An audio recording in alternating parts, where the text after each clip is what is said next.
Bonsoir chers internautes, c'est toujours un plaisir de vous retrouver sur les ondes de votre site préféré Thiès Info. C'est une émission feeñal dafa ànd ak yéen fas yéene dalal une jeune fille très belle, très classe, mais également très cultivée.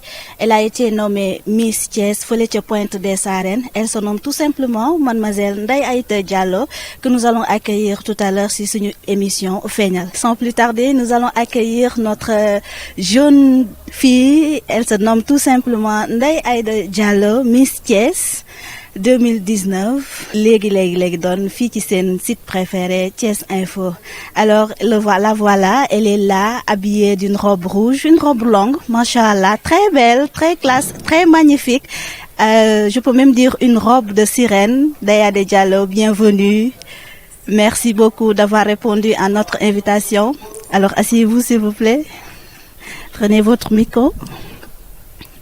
Comme je vous le disais tout à l'heure, chers internautes, notre invitée du jour, elle se nomme tout simplement Ndeye Aïda Diallo, la Miss Thiès 2019. Alors sans plus tarder, dañ koy bàyyi rek mu nuyoog mbokk internet yi ñuy seetaan après ñu daal di dugg ci waxtaan bi. Bonsoir Ndeye Aïda.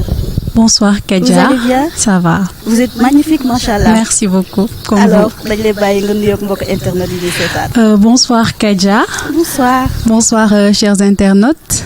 Je m'appelle Ndeye Aïda Diallo. Je suis étudiante et j'ai 21 ans. Merci pour cette invitation Kadia. Voilà, maa ngi leen di nuyu yéen ñëpp ku ci nekk seen tur ak seen sant. maa ngi wuyoo si turu Ndeye Aïda Diallo nekk étudiante Université Cheikh Anta Diop en anglais en même temps di def journalisme communication ISEC bu Dakar. Voilà, merci aussi ci invitation bi. Je vous en prie, c'est un honneur pour nous de recevoir la plus belle fille de Thiès. Elle a été nommée fële ca Pointe des Sarènes Miss Thiès 2019. Alors tey moo nekk suñu invité surprise mbokk internet yi dañuy daal di ànd ak moom waxtaan ak moom ci lu bare mais également dañuy waxtaan ci waajal bi nga xamante ni moom la ñuy waajal Miss Sénégal 2019 fële ca Grand Théâtre. Alors nous voulons juste savoir qui est Ndeye Aïda, kan mooy Ndeye Aïda Diallo. Ndeye Aïda Diallo est une jeune fille qui est née à Mbour, qui a grandi à Thiès. J'ai passé mon enfance ici à Thiès, plus précisément au quartier Cité Malick Sy, où je vis depuis mes 4 ans avec mes grands-parents. J'ai fait mon cursus scolaire aussi à Thiès. J'ai été à l'école élémentaire Amadou Mokhtar Thiam, plus connue sous le pseudo de École HLM. Ensuite, j'ai été au CEM Malick Sy, où j'ai eu mon BFM. C'est par la suite que j'ai rejoint le lycée Malick Sy. C'est là-bas d'ailleurs où j'ai eu mon baccalauréat en 2016. Et maintenant, je suis à Dakar pour continuer mes études. Alors, si sa biir wax dañu dégg nga ne da ngay suivre le journalisme. Alors, pourquoi ce choix? Le journalisme a toujours été une passion que j'ai commencé à avoir depuis la classe de CM2. Donc, au fil du temps, cette passion s'est consolidée.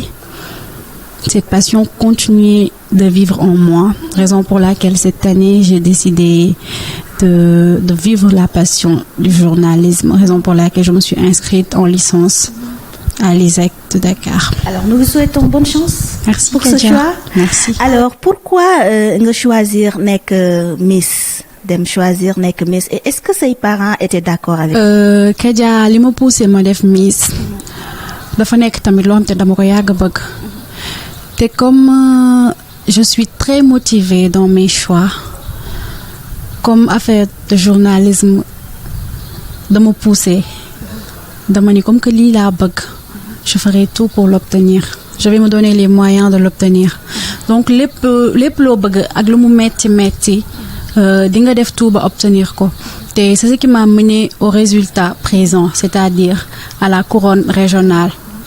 Voilà, samay parents aussi ñu nekk ay nit ñoo xamante ni tey jii lu ñu gis ma bëgg ko rek dañ ma ciy jàppale parce que xam nañ ni du ma dugg ci lu ñàkk fayda, xam nañ du ma dugg ci loo xamante ni tey jii juste pour fla la. Bu ma choisir dara jël ko ne lii laa opté, c'est parce que xam nañ ni y a quelque chose lu tax lu ma poussé ma def ko. sama maam bi nga xamante ni moo ma yar d'accord na, maa ngi koy ñaanal suuf sedd ci kawam. moom d'accord na bi ma koy def, moo ma yar. sama papa d'accord, sama famille ñëpp d'accord. Alors ma doog a engagé wu dem def Miss Thiès. am naa seen bénédiction. alors alhamdulilah loolu dal na xel ndax nee naa lépp looy def te say parents d'accord ci rek amaana danga ci am ndam alors nous voulons savoir aussi keroog bi ngay dem pour def casting tu as rencontré beaucoup de jeunes filles et elles étaient très belles machallah alors bi nga dugg see ba gis leen est-ce que tu étais confiant lan nga wax sa xel. waaw Kaja comme ni ma la ko waxee léegi rek dama ko yàgg bëgg c'est vrai que casting bi bari woon ay jeunes filles yoo xamante ni elles étaient les unes aussi belles que les autres voilà machallah le casting était très riche en beauté mais puisque loo bëgg da nga siy dëgër et tout ba ma demee ba jàkkaarloog ñoom j'ai vu des potentiels en elles tout comme il y a des potentiels en moi donc sous-estimé wu ma leen mais je me disais que passion bi nga xamante ne dama ko yàgg nourrir tey jii du ma ñëw ba fii di xoof donc j'ai foncé j'avais pas peur la confiance était toujours là waaw parce que histoire de gëm sa bopp. histoire de gëm sa bopp c'est ça en fait suñu professeur entrepreneuriat daf ñuy wax naan lépp lu ngeen def rek la confiance en soi est primordiale parce que loolooy tax ngay faire face à tous les obstacles mën nga toog di présenter comme ni ngay def nii mais boo amul confiance en toi rek ñi lay suivre automatiquement dañ koy xam donc dafay affirmer sa personnalité voilà. alors Ndeye Aïda est-ce que mën nga ñëw wax tuuti quels sont les critères pour être Miss. Kaja répondre question boobu ça me fera beaucoup de plaisir parce qu'en étant Miss je pense être la mieux placée pour répondre à cette question critère Miss bëri na torop te critère bu nekk dafa am importance am par rapport ak beneen critère tout d'abord Miss état d'âme la bu ma nee état d'âme c'est une façon de penser c'est une façon d'être une façon de vivre avant critère physique yi loolu la après critère physique yi ñëw critère intellectuel surtout d'habitude dañu naan sois belle et tais-toi critères yooyu noonu bokkul ci Miss tu es belle mais tu as la tête pleine voilà foo waxee ñu ni non celle-là elle est belle mais elle a quelque chose dans la tête loolu sag la en fait pour Miss te en tant que Miss bu nekk war na cultiver loolu noonu ci moom voilà critères yi bari nañ bu nekk am na importance am mais lépp rek c'est pour répondre dans le cadre même d'être une Miss. D'accord. Voilà. Ok alors ñu gis jour défilé bi fële sa Pointe des Arènes vous étiez vraiment free machallah mais également da nga bëri woon ay fans ci salle bi alors lan mooy secret Ndeye Aïda Diallo. secret amul comme ni ma la ko waxee tout à l'heure rek nee naa la nit boo amee confiance ci sa bopp dafay refléter wu ci ñi lay xool confiance boobu noonu ngay am ci sa bopp ñoom ci seen bopp dañ ci yëg seen bopp loolu rek la affaire bi c'est la confiance en soi boo xasee ba yéeg sur scène public bi da nga war a fusionner ak ñoom am benn affinité boo dowal sa diggante ak ñoom te dafa am loo xamante ni c'est personnel daal xam nga yàlla moo koy def ci nit voilà. donc je peux dire que c'était la première fois. C'était la toute première fois. waaw c'est ce qui m'a frappé moo tax ma poser la question boobu parce que d'habitude da ngay gis ñoo xamante ni c'est la première fois ñuy participer ci benn affaire mais boo xoolee seen kanam automatiquement da ngay gis ni dañoo xaw a tiit affaire yooyu mais c'était pas le cas avec vous. waaw et ça je salue ce geste vraiment. en fait trac du ñàkk boo nekkee ci coulisses yi Tata Aïda teg la pression et tout xam nga suñu coach yi fa nekkoon et tout teg la pression du ñàkk nga am trac mais boo xasee ba nekk au devant de la scène yow la public bi ak caméra yi y a pas de marche arrière tu fonces def li nga xamante ni moo la fi indi c'est ce qui m'a poussé à rester zen xam nga voilà dafa am lu ma fa indi woon te loolu du ragal wala nekk mal à l'aise wala di perdre confiance en soi moo la koy may. alors c'est quoi le combat de Ndeye Aïda Diallo? Combat. c'est-à-dire une fois être élue Miss lan mooy sa combat. c'est quelque chose bu nga xamante ni ça me tient à cœur parce que depuis toute petite damay gis ay xale et tout d'autant plus que suñu koñ dafa amoon daara donc damay gis xale yi des fois ci ñëw kër ga di yalwaan et tout tu les vois dans la rue xam nga gis leen dans les conditions précaires dans lesquelles ils vivent yow en tant que un enfant je ne dirais pas qu'il a tout eu mais en tant qu'enfant bu nga xamante ni tu es dans les meilleures conditions et tout nga gis say morom yu nga xamante ni tey jii chance bi nga am ñoom amuñu ko dafa am benn affection am benn combat boo xamante ni da nga koy nourrir tout en étant petite ngay màggaale ak moom en plus jusqu'à présent je continue de voir des enfants yu nga xamante ni dans la rue période nawet da nga leen di yërëm période seddaay bi nga nekk et tout il y a beaucoup de choses qu'on peut faire pour ces enfants et le combat c'est les enfants mais au-delà du combat des enfants il y a autre chose bu nga xamante ni tey jii bu ñëw jour mi Sénégal incha allah dina ko xam. est-ce que doo ñu si ñamal tuuti mu nekk ah non pas du tout. mais est-ce que depuis que bi nga nekkee Miss Thiès est-ce que combat bi jot nga ci def ay démarches ndaw ou pas encore. ñu ngi ci mais dara xëyul xëy rek sotti. donc petit à petit dañuy cheminer. D'accord. avec les moyens qu'on a et tout. après nag mi Sénégal ñëwee. ci la lépp di taxaw. voilà parce que il y a toute chose à son temps. voilà donc on fait petit à petit. léegi bu mi Sénégal bi ñëwee incha allah mu concrétiser avec l'aide du comité. alors bu mi Sénégal bi ñëwee donc gëm nga ni tu seras Miss Sénégal. gëm naa ko waa. ah c'est bien donc. gëm naa ko loo gis rek gëm la dans la vie. gëm la voilà. et je pense que Thiès yëpp ñu ngi sa ginnaaw. Inch'Allah. Alors comment tu vis le statut de Miss Thiès vu que déjà nekk célébrité dafa xaw a métti donc ton entourage école bi ta famille tes amis comment tu vis ça. effectivement Kadia boo xasee ba nekk Miss Thiès. wala nga nekk Miss en général nekkatoo Ndeye Aïda Diallo mais Miss Thiès nga nekk tu représentes la région de Thiès donc li nga doon wax critère Miss. loolu dafay répondre ci cadre boobu noonu instant boobu da ngay incarner Miss bi nga xamante ni moom nga nekk mais n'empêche on continue de vivre naturellement xam nga ak coaching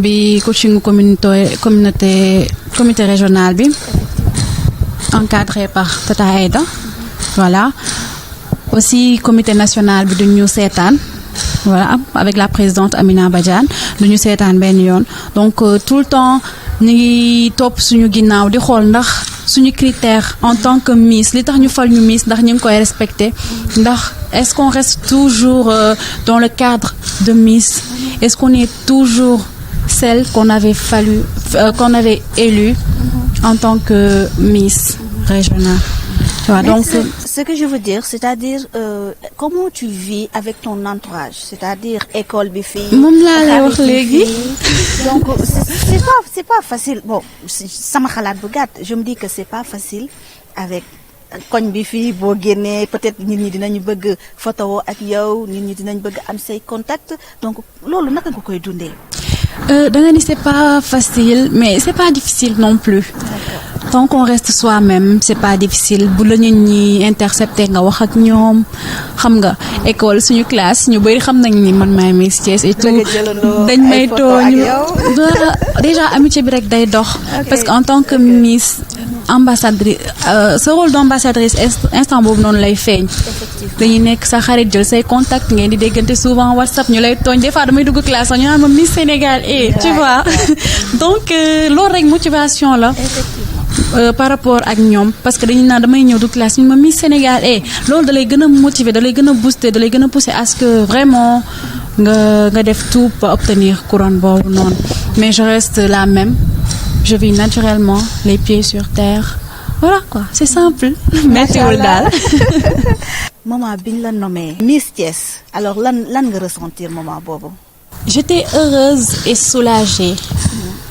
parce que ba may génn sama kër di dem Pointe Sarène dama ñëwoon su ma fay dugaat damay yóbbu couronne Miss Thiès te instant boobu noonu je savais que j'ai réalisé ce rêve là te lii sama mbébét mooy tey jii la couronne nationale xam naa ne j'étais à quelques pas de la couronne nationale donc c'est un plaisir bu nga xamante ni un bonheur boo xamante ni mënuma ko sax imaginer waat voilà.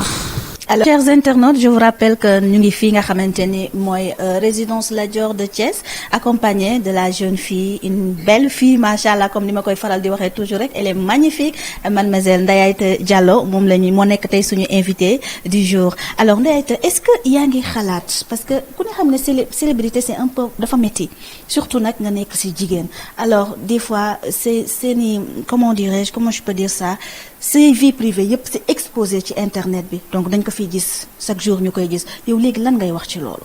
am lu nga xamante ni comme ni nga ko waxee léegi moom mooy vie privée te terme bi définir na lépp ak quel que soit ce niveau de célébrité je dirais que ni vie privée nekk na loo xamante ni mënoo koo mélanger dara tout comme vie professionnelle ni nga ko mënulee mélanger ak dara.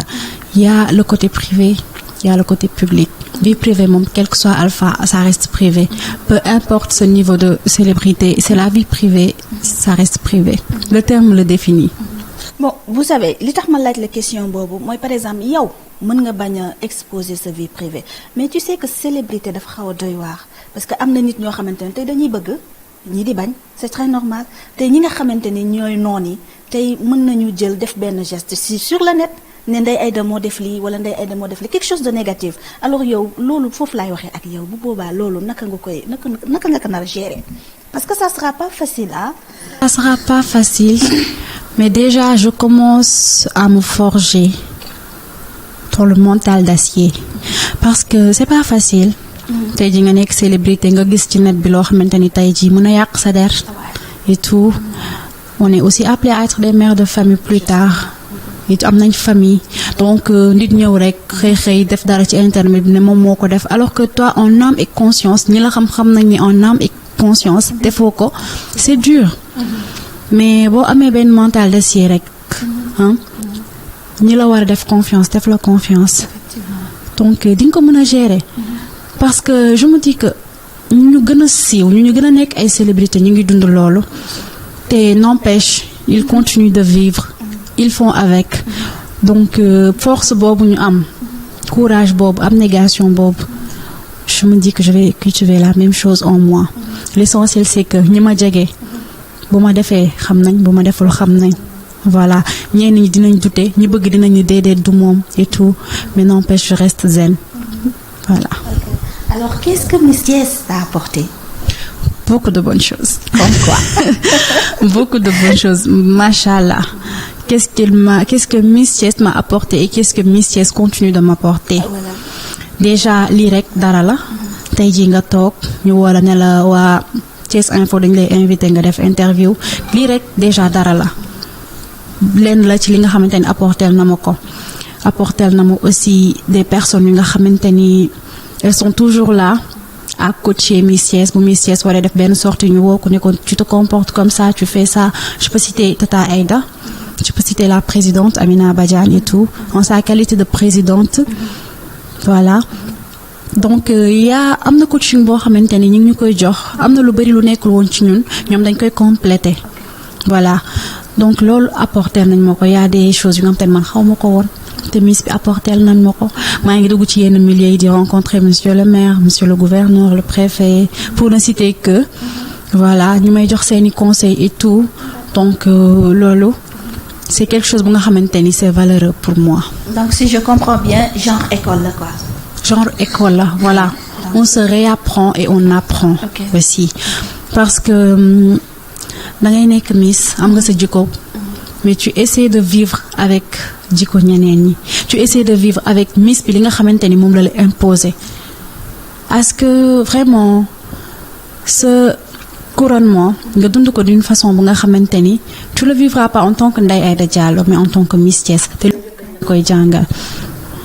sànq dama tudd ko am solo koo xamante ni vraiment nee naa kenn dootu ko présenter ci Thiès du ma ne Thiès sax mais àdduna wërngal këpp c'est une grande dame une dame de fer ki nga xamante ni wax dëgg yàlla mbaa xaw ma sax lu ma koy wax su may wax ci moom parce que tellement que dafa jël ñëpp def leen comme boppam. Elle se nomme tout simplement madame Aïssatou Diaraby Couture. Alors ñu ngi jub bés bu am solo bés boo xamante ni vraiment ñëpp moom la ñuy xaar te dañuy ñaan yàlla couronne bi ñëw fii. Inch'Allah incha allah dafay ñëw incha allah. alors naka nga koy waajalee est-ce que am nga ñu la ci à part comité bi est-ce que am na ñu la ci jàppale bu baax naka ngay waajalee loolu. waa Kadia tout d'abord damay remercier monsieur le préfet parce que recevoir nañu gis naa ko gisante naa ak moom et tout mu jàpp si bu baax monsieur le gouverneur aussi gisante nañ ma ak moom tey non seulement il nous a reçus et tout conseillé na ma dalal na sama xel war na ma soutien wam jàpp na si tamit bu baax a baax a baax et tamit mention spéciale à monsieur le maire tout d'abord pour honneur bi nga xamante ni defal na ma ko la semaine dernière def ma invité d'honneur ci festival Kaay Thiès bi ñuy organisé depuis 2017 du moins donc loolu noonu awma fayam ci loolu parce que loolu rek honneur la avant dara di ko remercier aussi pour aide bi soutien bi gis nañ lépp et tout dafay gën a dalal sama xel di nuyu et di remercier aussi tonton Baye Serigne bu Sams Prestige moom tamit jàpp na si bu baax a baax mais aussi Kadia du ma mën a pare remerciement yi te boolewuma ci sama famille parce que tey ji bu ma toogee fi en tant que Miss Thiès ñoom ñoo tax surtout sama maam bi nga xamante ni léegi génn na àddina mais moo ma soutenir depuis le début te tey ji bu ma gënee am motivation participer c'est grâce à elle pour rendre ko hommage parce que tey ji bu ni woon déedéet rek y a pas moyen du am di remercier samay parents sama yaay sama papa samay bàjjan di remercier aussi samay papa samay nijaay ñoom ñëpp maa ngi leen di sant di leen gërëm mais aussi Mikelonde parce que mes premières interviews je les ai fait là-bas donc loolu maa ngi leen di remercier bu baax ci loolu noonu je remercie aussi monsieur et madame Diouf bi ñu offrir honneur tey jii nii ñu def interview bi fii nii je leur fais un grand merci mais nag duma terminer te lancer wu ma un appel aux Thiessois que je représente parce que su ma nekkee Miss Thiès tey c'est pour représenter la région de Thiès et qui dit région de Thiès dit la population thiessoise je leur lance un appel pour que ñu voter pour seen Miss bu ñu bëggee couronne bi rester Thiès en envoyant par message Miss 13 au 24 de 24 Miss 13 au 24 de 24 bu dee bëgg ngeen couronne bi rester Thiès inch'Allah. Merci. mi ngi noonu suñu Miss bi dégg ngeen ko yéen a ko déggandoo moo ko internet yi ñuy seetaan donc dañu def lu dul àndandoo ñun ñëpp rek daal di dem Grand Théâtre le 26 janvier fas yéene àndandoog moom daal di andi couronne bi fi nga xamante ni mooy Thiès kaay benn dëkk ñaari kaar plus aéroport ayca mi ngi noonu ayca mi ngi noonu kon léegi dañu bëggoon xam en tant que femme ban conseil ngay jox jigéen ñi nga xamante ni tey ñoom ñooy soode seen jëkkër yi maltraité seen jëkkër yi daal ñi nga xamante ni tey wujju daal waxuñu ci dara donc en tant que femme ban conseil ngay jox femme yi jigéen ñi. en tant que femme conseil bi ma leen mën a jox mooy ñu am benn esprit critique parce que jigéen dafa bari lu mu ëmb nekk jigéen le fait que ñu naan la jigéen rek responsabilité la. donc man li ma leen di conseiller c'est que ñu gën a am esprit critique dëgg la nit di nga toll foo xamante ni dootoo xam looy def mais àdduna jarul dara tu vois nañ gën a am esprit critique gën a góorgóorlu ci suñu bopp et tout mais surtout duma féministe nag mais damay wax jigéen ñi ñu gën a jóg gën a takk seen sër gën a wutal seen bopp te góorgóorlu bu baax a baax ndax lenn lu góor mën jigéen mën na lu ko raw donc loolu laa leen di conseiller et tout dafa am loo xamante ni nag ça entre dans le cadre personnel parce que comme ni nga ko waxee léegi boo gisee jigéen def dañ ñi jëkkëram kenn xamul daal lan moo ko poussé mu def loolu donc on ne juge pas mais lépp lu ñu mën a def rek wax rek mooy conseiller leen à ce qu'elle vraiment continue de cravacher parce que xam nañu jigéen ñi wax dëgg yàlla ay jàmbaar lañ nañ continuer di cravacher xam nga jigéen lu mu mën a bëgg am rek mën na ko am mais avec la manière xam nga ma xam. Merci beaucoup le message est vraiment fort alors Ndeye est-ce que étant jeune étant femme est-ce que di nga accepter sa doom nekk ci milieu mode. Bien sûr que oui. Pourquoi? dinaa ko accepter. Pourquoi? Parce que man samay parents bu ñu ma bàyyee ma def li ma bëgg muy nekk ci milieu de la mode bi bu ma ko xañee sama doom rek dafay nekk benn égoïsme ak manque de confiance. Mais n'empêche sama doom dinaa ko yar bu nga xamante ni bu nekkee ci milieu bi lépp li may mbëbët ci moom dina ko accomplir lépp lim ci bëgg moom tamit dina ko am mais de la plus belle des manières lépp rek ci yar bi la confiance bi ngay def sa doom mais man sama doom bu ne ma maman lii laa bëgg dama koy bàyyi mu def ko voilà. nga accompagner ko ci. accompagner ko ci appuyer ko ci. parce que xale yi il faut ñu leen di accompagner. c'est vrai accompagnement boobu noonu man j'en paie les frais fi mu toll nii.